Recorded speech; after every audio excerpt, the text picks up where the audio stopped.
The Bell, written by Frederick Cowles. Read for you by Edward E. French. John Landon, whose name is known to everyone who is even remotely interested in the study of archaeology, after a very busy term was feeling in need of a quiet holiday. He had arranged to join his sister in Spain early in August, but he wanted to spend a few weeks alone in some remote spot before going abroad. For 3 days he consulted guidebooks and read extravagant descriptions of almost every seaside and inland resort in the British Isles. All in vain. The quiet spot for which he was searching seemed non-existent. One night in the junior common room, Landon was bitterly lamenting the fact that the sleepy English village, where one could play a round of golf and laze about for the rest of the day, seemed to have vanished from the map. Simpson, a classical man, was in the room at the time, and after listening to Landon's complaints, he exclaimed, "I know the very place. Don't tell me Blackpool, Brighton, Great Yarmouth, or Skegness," answered Landon ungraciously. "Not likely," was the reply. "The place I mean is Pastwick on the Norfolk coast. It's about 10 miles from anywhere, just a collection of cottages and an inn on the cliffs. There is a good golf course about 7 miles away, and now I come to think of it, there is something else that will interest you. A ruined monastery of sorts. It's on one of the farms and has never been excavated." "That sounds ideal," exclaimed Landon. "Do you know what order owned the monastery?" "Well," was the answer, "I know little of such matters, but I seem to remember that I have been told it was the home of some obscure community called the Thomasists." Landon nearly jumped out of his chair with excitement. "Why," he yelled, "they were heretics, and the order was dissolved after existing in secret for about 50 years. "Is that so?" said Simpson politely. "I must confess that I'm very ignorant about these medieval orders. I only know that the villagers of Pastwick regard the place with superstitious dread, and they say that even cattle refuse to shelter under its walls." Early the next morning, Landon was in the university library, searching through the pages of a massive tome dealing with the ancient religious orders.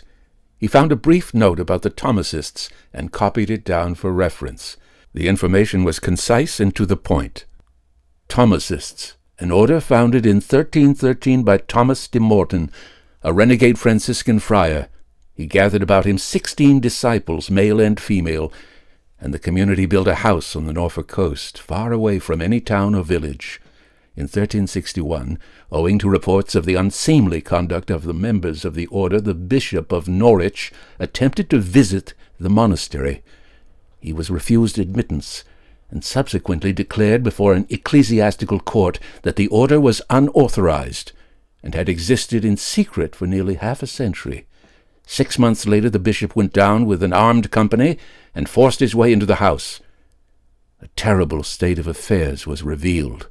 The Thomasists were Satanists of the worst type, celebrating the Black Mass and offering human sacrifices. The founder of the order, who was over 80 years of age, was condemned as a wizard and burnt at the stake in Norwich marketplace. 5 others were executed, and the remainder were cast into prison.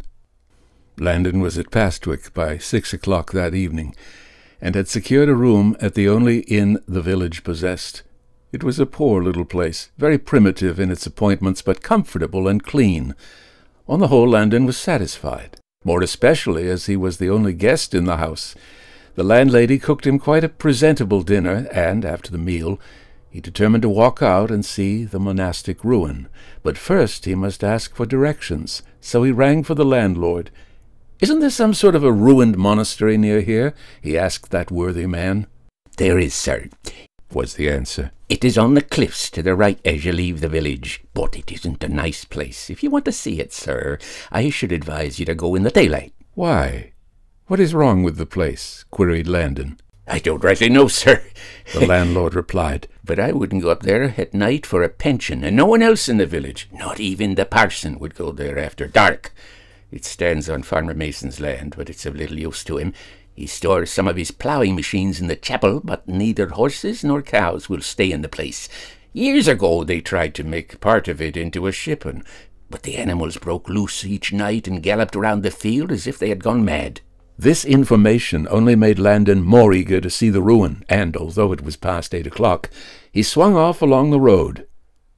At the end of the village the cliff path turned to the right, and, after about 20 minutes' brisk walking, he saw his objective before him. The main part of the ruin seemed to be a roofless chapel, but there were also fragments of a cloister, and some of the domestic buildings. Landon, with a blissful disregard of the laws of trespass, climbed a fence and crossed over to the ruin, which stood in the center of a field. It was almost dark, but before he reached the buildings, the moon came out from behind a cloud, and he was able to see some of the architectural details. He peeped into the chapel, and was surprised to find that the sanctuary portion was at the west, instead of at the east end, as is usual. A heap of debris seemed to mark the site of the altar, and a plough stood against the north wall. Landon ventured inside, and as he stepped through the doorway, the light of the moon was suddenly obscured. At the same time a curious whistling wind sprang up and moaned round the building. Something was in front of him. He put out his hand to discover what the obstruction was. The thing twined around his fingers, and it was hard and dry. At first he thought it was the dead branch of a tree. Then it gripped him, and he realized that it was a hand. But it was fleshless. With horror freezing his heart, Landon knew that he was held fast by the hand of a skeleton. How he shook the thing off he did not know, but he managed to get free, and never stopped running until he had left the ruin far behind. Then, and only then, he was able to laugh at himself. Of course it must have been a tree, or even a rabbit trap. How could a skeleton be there to grip his fingers? The superstitious fears of the landlord must have affected him. As he returned to the inn, he noticed that the wind had dropped, and the moon was shining placidly over the sea. In the morning he was even more willing to laugh at his fears of the previous night, and, soon after breakfast, he presented himself to Mason, the farmer, and asked for permission to examine the ruin. He met with a very cordial reception, and permission was readily given. The farmer walked up to the monastery with him, and, on the way, confirmed the fact that no cattle would spend a night under its walls. The chapel turned out to be more interesting than Landon had first supposed.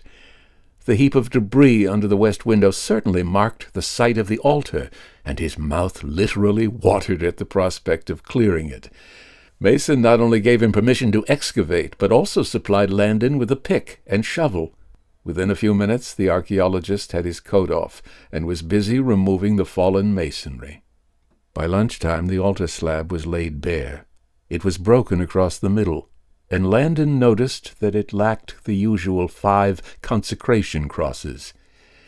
He went back to the inn for his meal, but was on the job again within an hour.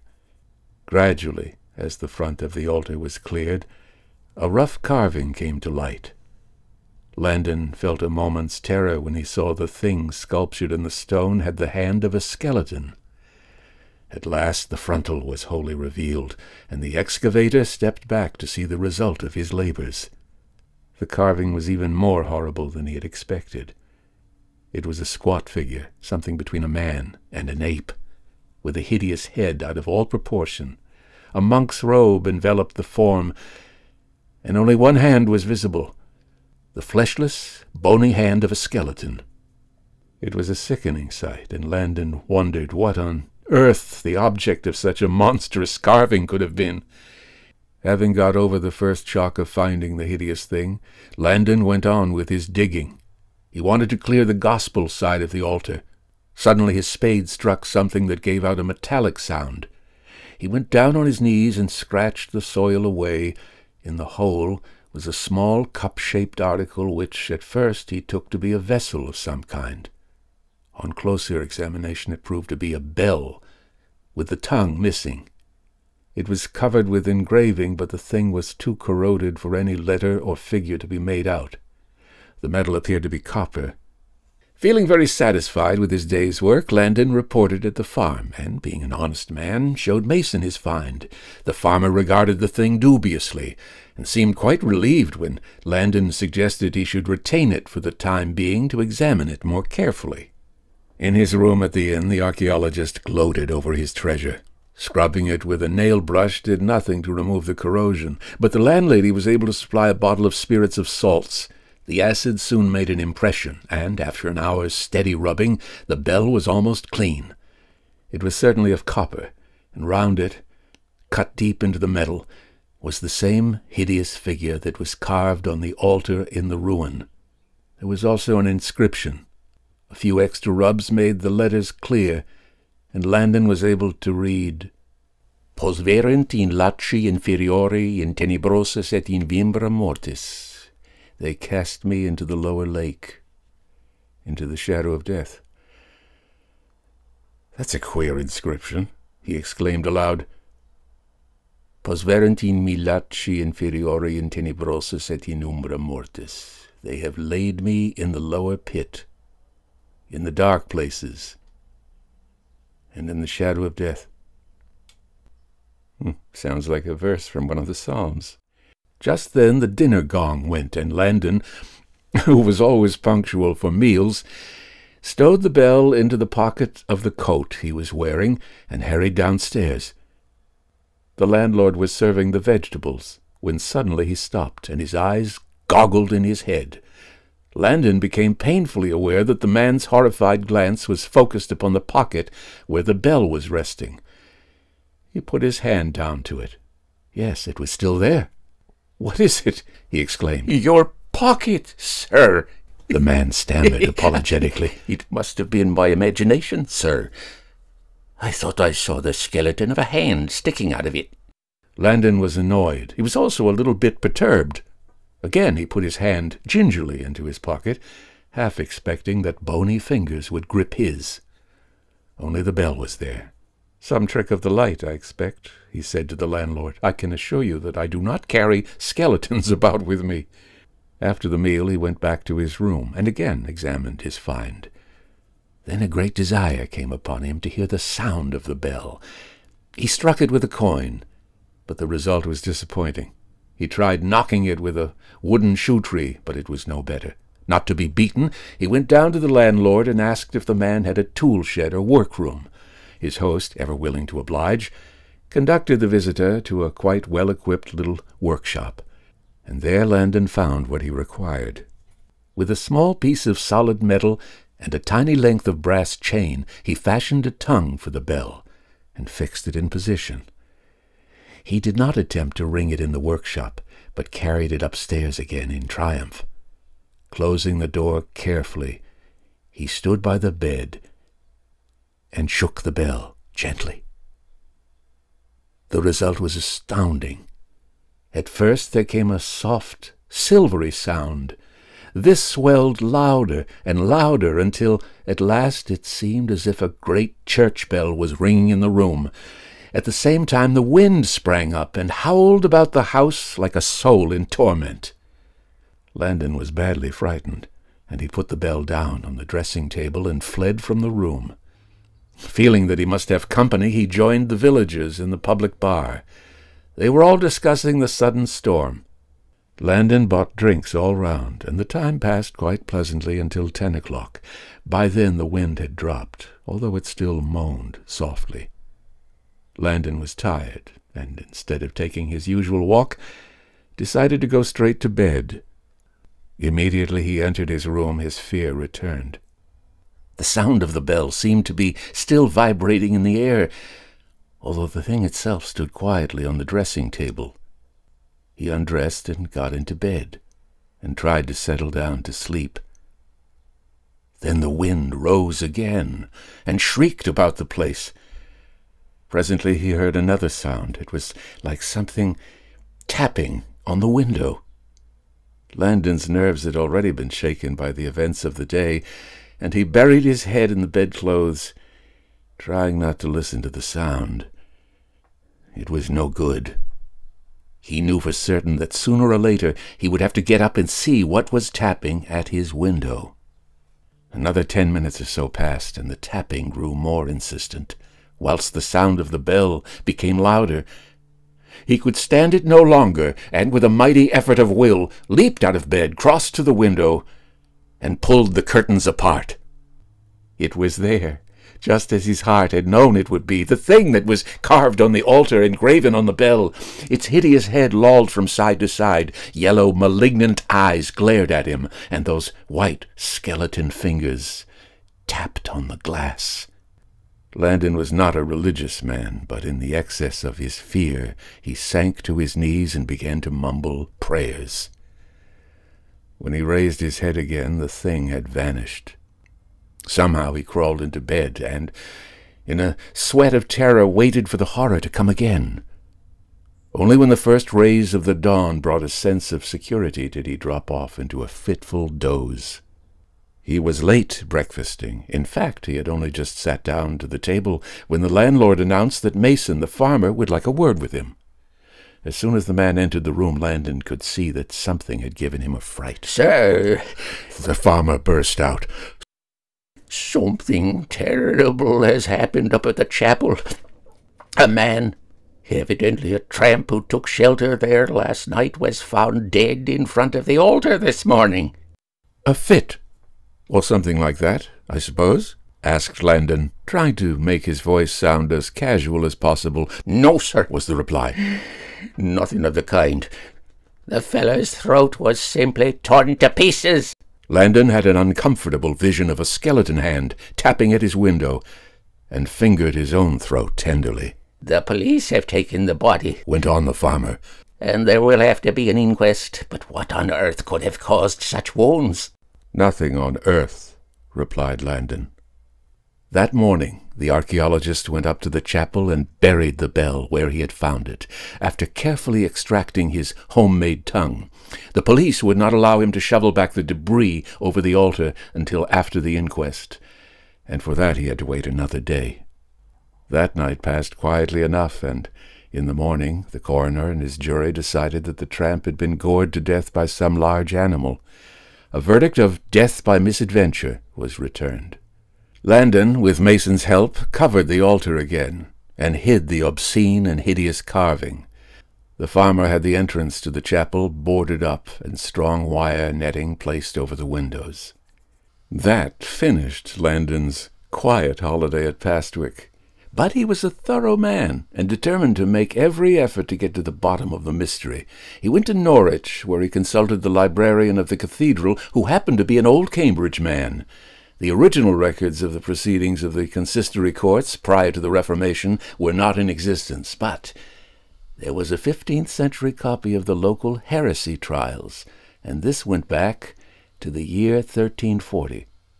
Almost at the beginning of the book, Landon found what he was seeking, the record of the trial of Thomas de Morton. It was a very lengthy account, all in Latin, and he made a transcription of the portion that interested him the most. He has kindly supplied me with the translation of the passage, and here it is. Indictment 16. That on a day in December 1324, the said Thomas de Morton did, by devilish and blasphemous arts, create a demon. That the said demon did dwell with him, and was worshipped by all the community. That he did offer Christian souls in sacrifice to the demon, whose image was carven on the altar. Witness John of Bacton, who did see this Thomas digging bones from the kirkyard, and did testify that he did also entice an imbecile lad from Paston to enter the house with him. Witness Raymond of Boston, an inmate of the said house, who also standeth indicted, that he did see Thomas de Morton by hellish rites send down the soul of the said imbecile to the bottomless pit, and from his body and the bones of a man long dead did create a demon as aforesaid.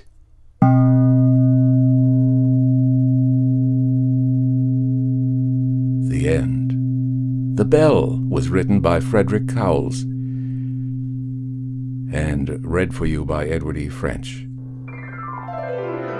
We've finished. My work is done here. Fiction Fantastique happens every Saturday at 5 p.m. California time, 7 p.m. Sinful Central Time, and 8 p.m. East Coast Time in the USA. And like magic, an invisible chain of sound circles the planet. Yes, it's everywhere. Because the internet is everywhere, and you can listen anytime you damn well please on the audio device of your choice. We'll be back again next week, hopefully. Fingers crossed. The email address for this program is edwardfrench06@hotmail.com. www.youtube.com/FrenchEdward06. Good night.